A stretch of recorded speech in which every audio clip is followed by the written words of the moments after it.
Hi, guys, and welcome back to my video series Things I Learned When I Quit Drinking. So, another thing that I learned that I'd like to share with you is that it's absolutely fine to be apart from the crowd rather than a part of the crowd. Now, this is something that took me a long, long time to learn. So, probably from when I was like a teenager to into my 30s, I would say, actually. For me, it was a really important thing to be accepted by any crowd that I was with.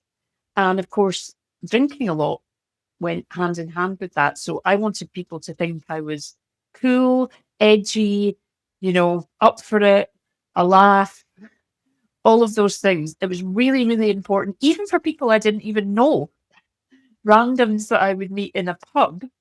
I wanted them to think that about me, people I would never even meet again. So yeah, being a part of the crowd was so important for me.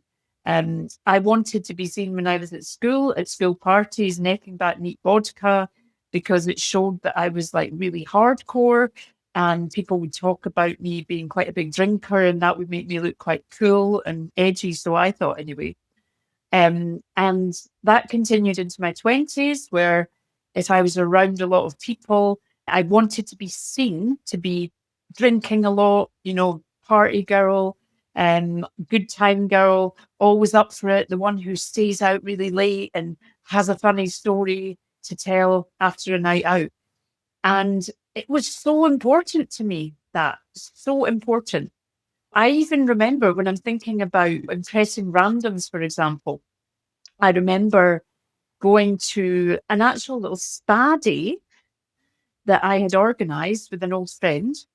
And we went there, had a lovely, relaxing day. I was recovering from a horrible breakup, and I just wanted to have a chill day. And we actually stayed overnight in the hotel as well. It was some sort of deal that I'd got. Um, and so we were just in the jacuzzi in the pool and had a lovely self healing kind of day.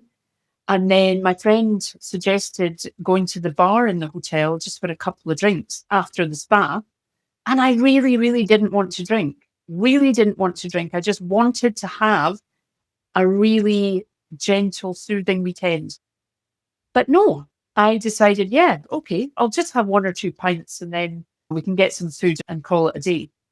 But no, of course, I think we ended up having peanuts for dinner, as was the way often with drinking sessions. So a couple of bags of peanuts, and 2 or 3 pints later, next thing we were out in the town we were staying in a couple of different bars, met like a couple of groups of random people, ended up playing pool with them, and we got into buying rounds for each other.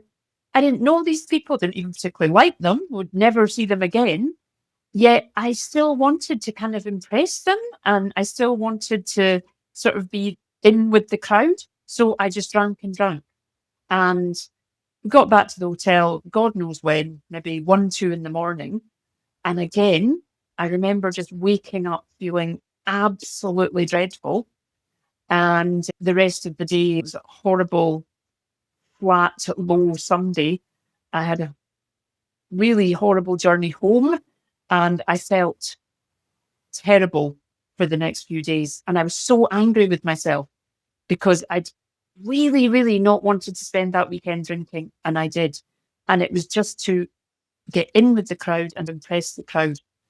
And I just had that desire again and again and again. And I remember when I started moving away a little bit from drink, I hadn't quit completely, but I started moving away from it. And I adopted a beautiful dog, a greyhound.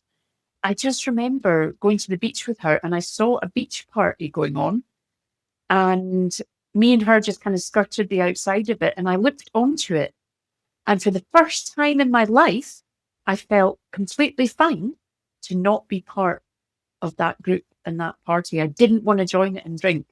I was really happy just hanging out with my dog. And we just looked on to the party for a few minutes, and then we went home and chilled out in my flat. And I had such a feeling of contentment that I've never had before, feeling fine to actually be apart from the crowd. So, how can you apply this in your own drinking journey? Something to do might just be say no to some offers of nights out. Just say no and do something else. And just again, journal, monitor how that feels for you. How does it feel? Do you feel like you're missing out, or have you bought yourself some time and have you had a better evening doing something else? Another thing to try that I really like doing nowadays is to go out just for an hour or two, have some chat, have a meal with people, and then go home and leave before the night ends. And that can be a really empowering thing to do, and something I would never have done when I was a heavy drinker. Never. I mean, at the end of the day, who cares about what random people think about you? I mean, seriously, you don't even know what they think about you, and you shouldn't care what they think about you. But I cared about that so much, and it just feels almost crazy now. Who cares what randoms think about you? So I urge you to try these things. You can let me know how you get on.